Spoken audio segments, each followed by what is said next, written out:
Now today we're doing some preventative maintenance, specifically the radiator hoses. This is an 03 Honda, only has around 55,000 miles, but I can feel that these hoses are very soft, and really they need to be replaced. They're 14 years old, and this car is about time for an inspection, so it's a good time to replace these. So we'll start by draining the fluid, of course, with the coolant. Of course, everything is nice and cool to the touch, so let me jack up the car, get underneath it, we'll drain the coolant, and I'll show you the steps involved on how to swap these out. Now if you do need to jack up the car, the really nice thing with Honda in this case is there's an arrow and it points to the metal frame. This is a really good jacking point. Here of course is the metal frame again, and always place your jack stands on the metal point on the frame of the vehicle. But again, I think we'll be okay in this case, that I don't need to jack up the car. I have enough working room. But we need to remove this plastic cover. Now this plastic cover is held on by a number of these plastic clips. If you ever snap these, you can purchase additional ones from Lowe's. Home Depot sometimes carries these, believe it or not. Amazon, your local auto parts store, but you can get these pretty quickly. So just to give you an example on how these are removed, very gently. See how it comes off?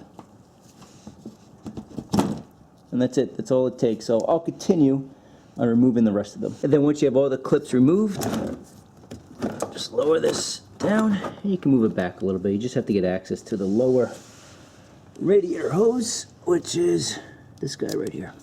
Now there are two ways to drain the coolant from the radiator. You can just pull off the lower radiator hose here, and all of the coolant will come out very quickly. However, that could be a bit of a mess, so I'm just going to do the old-fashioned way. You have a drain plug right here. You just back this off a little bit, the coolant will come out, and just wait until it drains. Also, I've loosened the radiator cap. That will make it flow a lot quicker.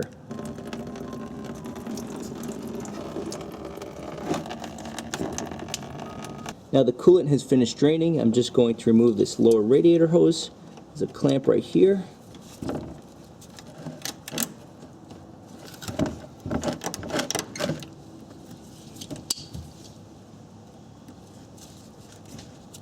Okay. Again, keep your drain pan underneath just in case. This one's coming off quite easily, but they are really soft, these hoses. They really got to be replaced.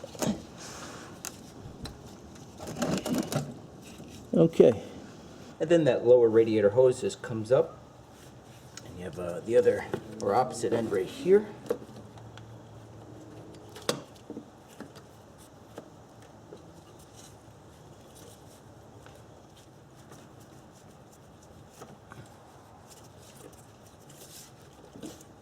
Okay. So we have our new replacement hose, and I've already put the clamps back on just to make things a little bit easier.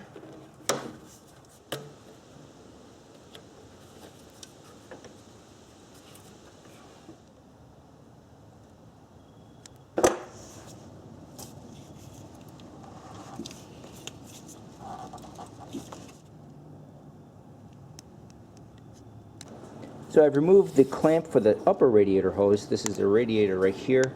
But going to the rear, you could probably get access to it. It lives right over here, the other clamp where this hose leads to.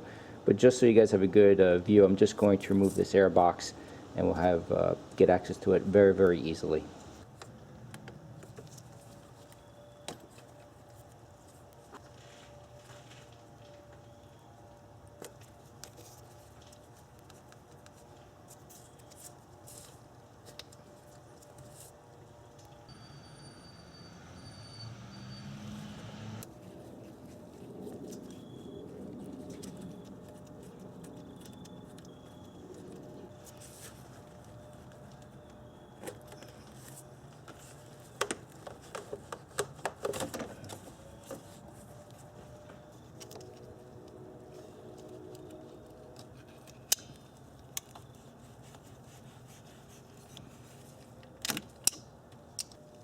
Now these could be a little stubborn, but just give it a good twist. You really want to avoid using very large channel locks because you don't want to snap off the, I'll show you. to the outlet here. Okay, sometimes if you use a channel lock, you can actually chip this.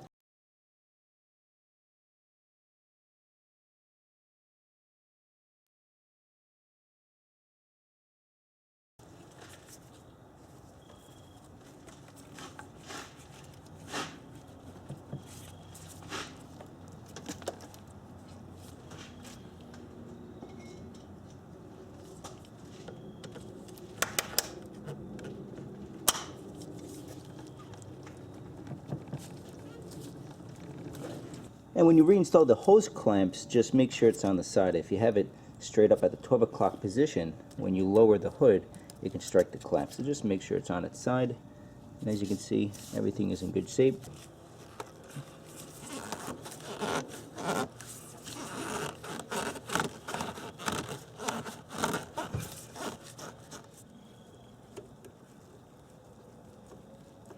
Now, what Honda recommends in this case is to fill up the coolant up to the max line on the reservoir, and then back here, just put this down so you can see it, and then fill up the radiator up to the neck, so right here with coolant, and then take the cap and just put it on like this. And then you start the vehicle, wait until the coolant fans, these guys, turn on, then turn off the vehicle, remove the cap, top it off, and that's it, you're done. Now, in terms of how much coolant do you need, a good rule of thumb is purchase 2 gallons. You'll need probably at least 5 liters, which is roughly 2 gallons is almost 8 liters. So getting 2 gallons of coolant, you'll be in good shape. Now, the other thing to note is some guys like to use factory coolant. So read the owner's manual. If your vehicle requires the factory coolant, go ahead and purchase it. So we filled up the coolant up to the neck here, loosely put on the cap, and we'll start the car. And as the vehicle runs, I'll check for leaks, make sure that everything is in good shape. Now, before we reinstall that plastic valance, just want to make sure that we don't have any leaks and we're in good shape here. Okay.